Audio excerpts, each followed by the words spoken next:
my content strategy revealed because I'm actually making some changes to my content strategy.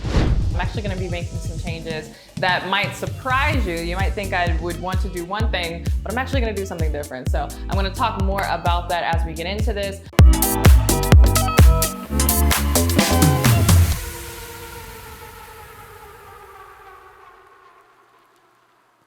Hey, CourtneyLSanders here. Welcome back to my podcast. Yes, this is a podcast episode if you are watching this on YouTube, so this will be slightly longer. And if you are listening to this on iTunes or Spotify, you can come on over to my YouTube channel so you can see all of my crazy hand motions and facial expressions as I get into the nitty-gritty of this content. But speaking of content, that's what I'm going to be talking about on today's podcast episode, particularly my content strategy revealed, because I'm actually making some changes to my content strategy. And I've been sensing that I wanted to change some things just because I try to keep my hands on the pulse of what is going on, not just in the industry, but just how people are engaging with me. And so I sensed that some changes were needed in a good way because people really wanted to dive in more into my content. And so I'm actually going to be making some changes that might surprise you. You might think I would want to do one thing, but I'm actually going to do something different. So I'm going to talk more about that as we get into this. But I was particularly inspired to do this episode after watching a podcast with Chalene Johnson on the Think Media podcast. I will go ahead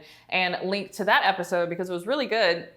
But the one thing that I was like, I'm agreeing with that Chalene Johnson said. And so if you don't know, Chalene Johnson is a former fitness personality. She was on I don't want to say infomercials, but I guess that was the case back in the days where when P90X was really popular in those Beachbody, training programs. She was a Beachbody fitness coach. And I forget the name of her program. It was like Extreme Chalene or something like that. But anyway, she got her start as a fitness personality and then later branched out into online business. And so I do like to follow her journey. And so when I saw that Think Media podcast had an episode that featured her, I was like, oh man, let me see what she has to say.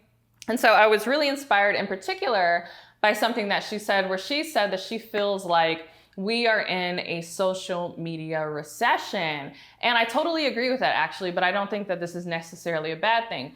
And so when we talk about social media recession, it's kind of like how a financial recession is in that there's less resources. People have less resources to devote to the things that they, would want to devote those resources to. So in a financial recession, we talk about a recession happening if people have less money, right? Less finances that they can devote to the things that are important to them, like housing. Maybe they can't afford as much house as they would normally want to buy, or going on vacations or shopping, or people are eating out less, because they have less financial resources. Well, in a social media recession, people have less attention. And I think that is definitely the case, especially with the rise of TikTok and also Reels on Instagram and even YouTube, producing more shorts. I find that these social media platforms are kind of like at war with each other, trying to get as much attention on their unique platform. And so they're changing the algorithms to try to push as much content out as possible.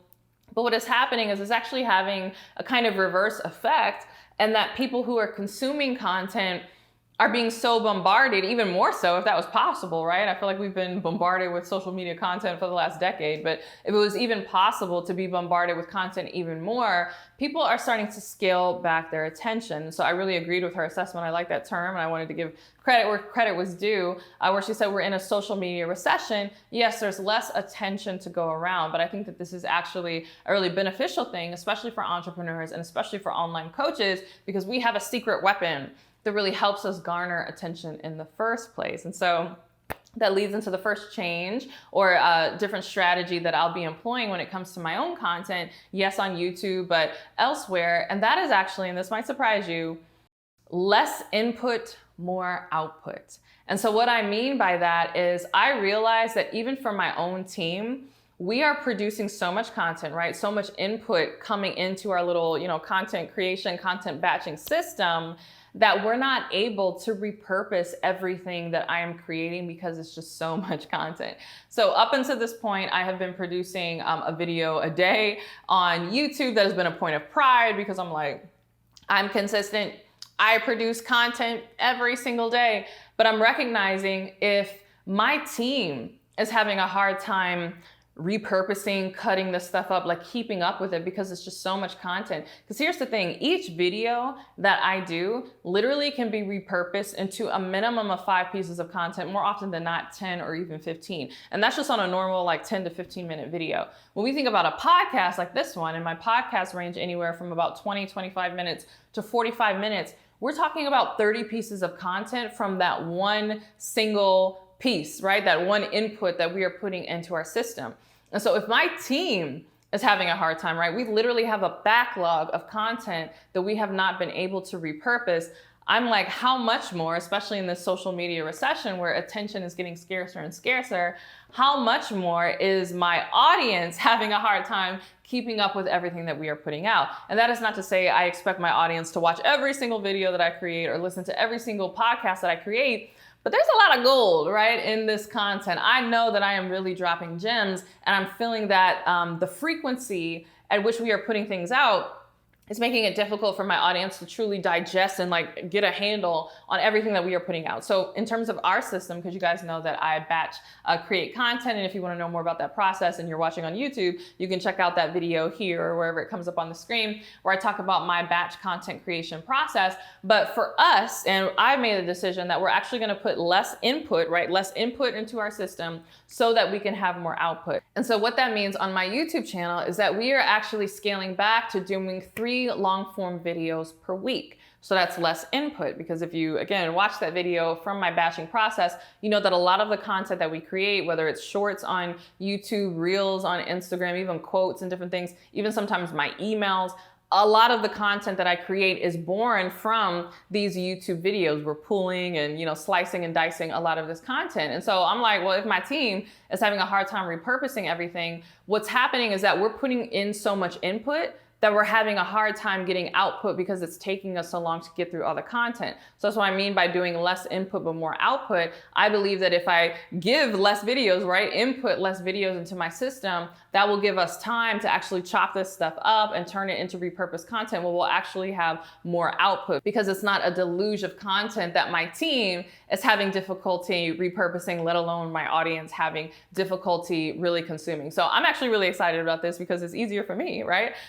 To do 3 videos a week versus 5 videos a week, even though obviously I'm totally willing to do 5 videos a week because, I'm really big on being consistent, but I'm finding that we can get as big a bang for our buck, in fact, even more bang for our buck if I actually do less videos. And I just have a sneaking suspicion that, again, even on YouTube, it will give my audience a greater opportunity to appreciate the videos that we're putting out. Again, sometimes I watch these videos and I'm like, this content is really good, but it's difficult. Your audience won't see everything if another video is coming up the next day, right? So I'm like, you know what? If we do Monday, Wednesday, and Friday, and again, this is just my hypothesis, so maybe I'll come back on the podcast and let you know how it goes. But I'm like, hey, if we do Monday, Wednesday, and Friday, that gives Tuesday, Thursday, and then the weekend for my audience who might not be on YouTube every day to see the videos and actually consume them. And then of course, it gives my team the time to repurpose all of this content into the content that goes on my Instagram, the content that we're gonna be putting on TikTok pretty soon, and then the content that goes on my email list. So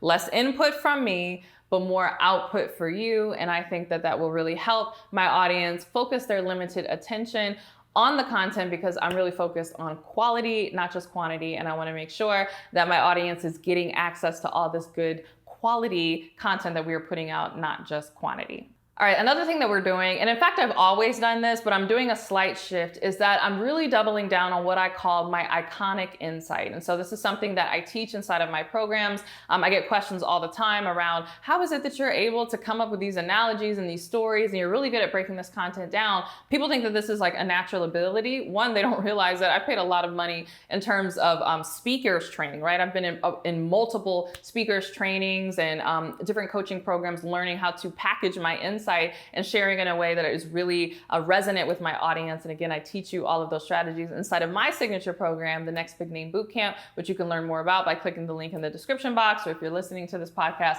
you can check it out inside of the show notes. But iconic insight is something that is so important for any coach, because that's essentially what you're getting paid for, right?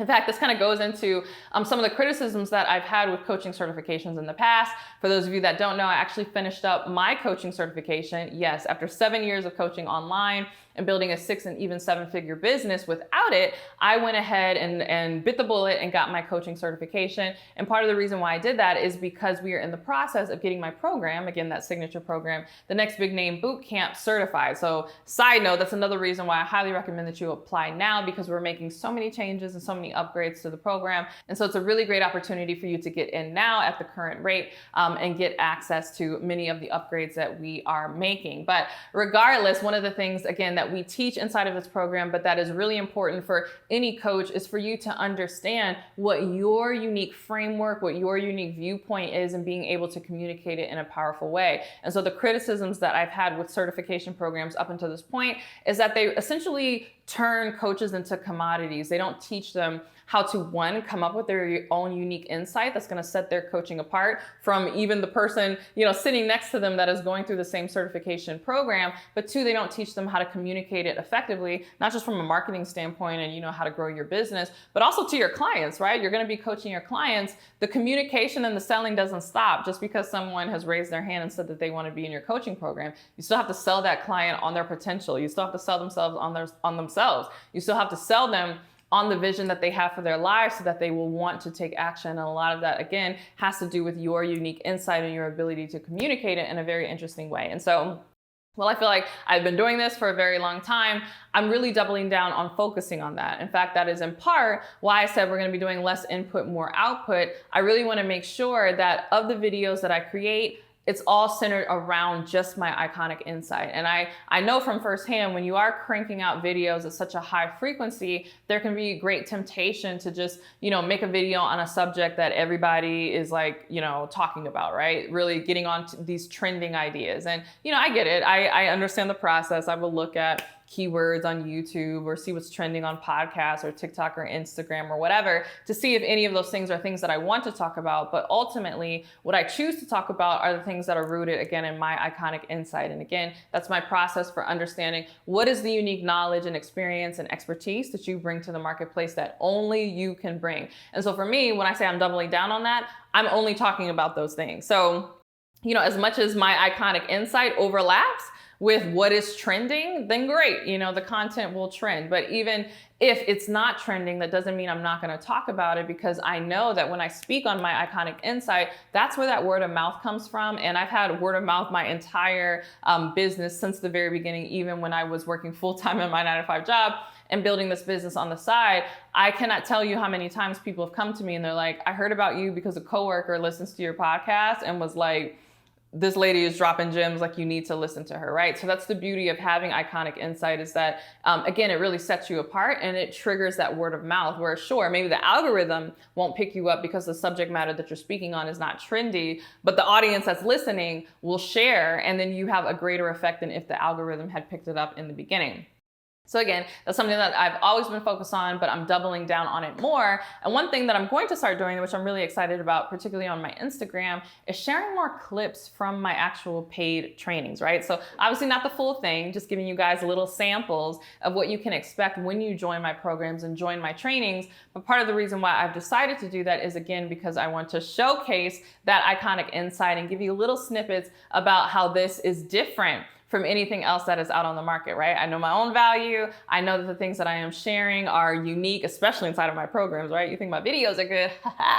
You should get inside of my coaching programs. And so I'm going to start giving little tastes so that people really understand the iconic insight that I have to offer. All right, speaking of iconic insight, one thing that I am also going to be doing more of to make sure that I have iconic insight to share is really focus on creating more real life experiences for myself. So as I'm recording this, I'm really excited. I have so much content that's going to be coming out from this trip, but I am spending 2 weeks in Europe. I'm going to Paris and then Croatia, and then spending some time in Vienna. And so stay tuned for all of the vlogs and content from that. It is kind of a business trip because I'll be going with some clients and some business colleagues and just people in my business network. But we're also going to have fun as well. And so it's just really great. I didn't even know Yacht Week was a thing, but we are going on Yacht Week in Croatia, which is going to be really, really exciting. But that's a perfect example of making space in my life for experiences so that that iconic insight can bubble up to the surface. So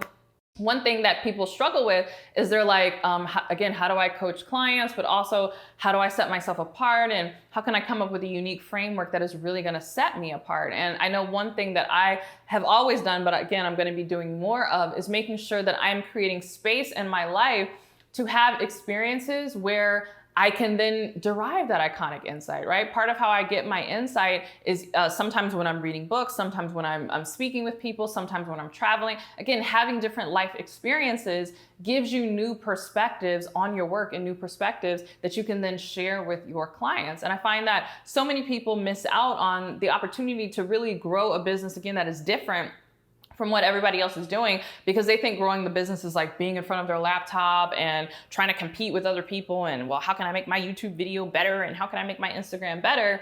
And it's like, are you living your life? And so if you go out and live a life that is interesting, live a life where you can have unique insights, you will find that you bring something to the table that no one else can bring, because you are having experiences that no one else is experiencing. And so again, I'm really excited about the videos that are going to be born out of my experiences in Croatia, and again, the insights. I mean, I cannot tell you how many times I've traveled, or again, sometimes just gone to a museum or read a book or had a great conversation with a friend, and it has produced a whole cascade of like programs, right? That might be one conversation or one thing that sparks an idea, which then brings to my mind insight that I didn't realize that I had, which then allows me to create an entire training program that I would not have even had I not had that experience. So because I recognize that that is super valuable in my business, I'm actually creating more space for that, right? So one of the beautiful things about doing, again, that less input but more output, is that with the time that I'm saving by not producing videos so frequently, I can then use that time to go out and have life experiences, which then gives me unique insights, which makes my videos that more interesting, but also makes my coaching programs that much more impactful. So again, if you're thinking about your content, I know no one talks about this from a content strategy, but make sure that you're living life, and make sure that you're living an interesting life, because it gives you much more valuable content to share, whether that be paid content or free content. All right, and speaking of traveling and going to Croatia and all the content that's going to be coming out of this, one thing that I'm also going to be shifting to here on my YouTube channel, but also on my Instagram,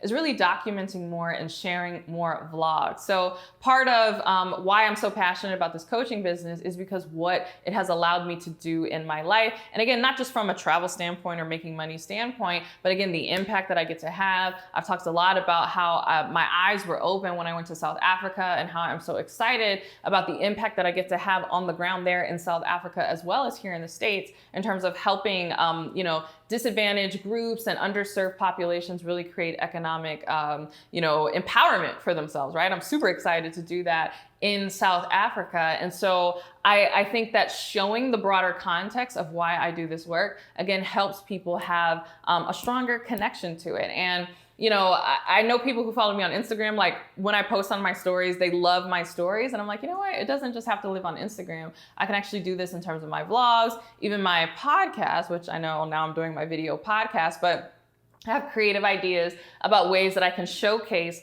the different things that I'm doing in my life in even a podcast style way. And so you'll have to wait to find out more about that. But one thing that I'm definitely going to be incorporating more of is vlogs, right? I want you to see what I'm seeing, right? I want you to see how I'm living. And no, I don't mean, I want you to see me driving a fancy car or anything like that. I mean, I want you to see the true behind the scenes of what it looks like to not only build this business, but to live this life, right? And live a life where you are making an impact, you are walking in your purpose. That looks like something, right? And I realize that I've been doing a disservice to myself by not highlighting and showcasing that enough. So again, I'm really excited about all the vlogs that are coming. Yes, the fancy vlogs, like, going to Croatia and all of that, but even just my day-to-day vlogs, vlogs of what my day-to-day life looks like, how I spend time with my kids and my husband and my family while also building this business on the side. More vlogs are coming, so stay tuned for that. All right, and bringing this back full circle where I started this from, and what really sparked the idea to even do this podcast, this idea of a social media recession. Part of what I'm going to be doubling down on in my content strategy is actually email, right? And I know people think like email is dead, and is email still a thing? Yes, people still love email if it's an email from someone that they care about, and if it's an email essentially from a friend, right? And so I think a lot of businesses do email wrong, where they make their email strictly 100% about selling things and the latest promotion, and they only email people when they have something to sell. But for us, we're really building out an email strategy.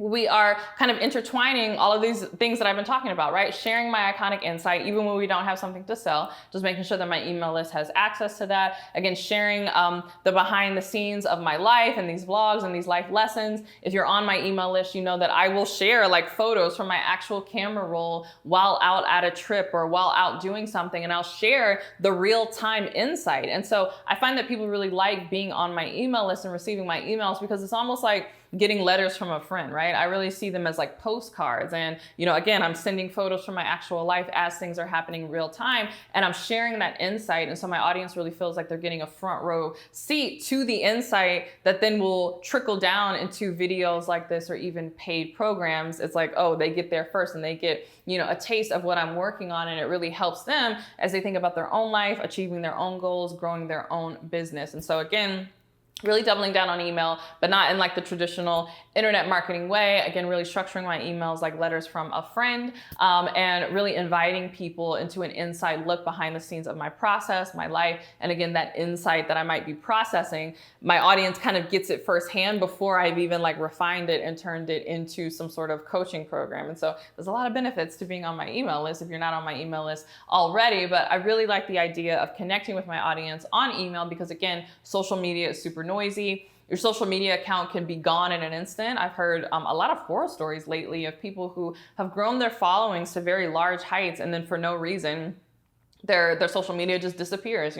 Maybe it gets hacked or something happens and they no longer have access to that account. And so making sure that you have built a community via email where you can contact your audience if you need to is really important. But what's the point if they're not opening your emails, right? And so you want to make sure that you're creating emails that people are actually excited to open and that they really feel like this is genuinely from a person that they care about, from someone that they have a relationship with. And so I know we've done a good job of that with my emails, but again, I'll be really doubling down on that in combination with all these other aspects. And so yeah, that is my content strategy. I would love to hear from you to learn what is the content strategy that you are going to be using. And if you want even more tools and resources for how I come up with content ideas, I invite you to download my content planning cheat sheet. This is a tool that I have used for a very long time with coming up with content that is really going to resonate with my audience. And it's completely free. So if you're interested, you can click the link below, whether that be here on the YouTube video, if you're watching on YouTube, or if you are listening to this podcast on iTunes or Spotify, we'll go ahead and put it in the show notes, but you can go ahead and download that content planning cheat sheet by clicking the link there. All right, thanks so much for watching this video / listening to this episode. If you're listening to the audio only version,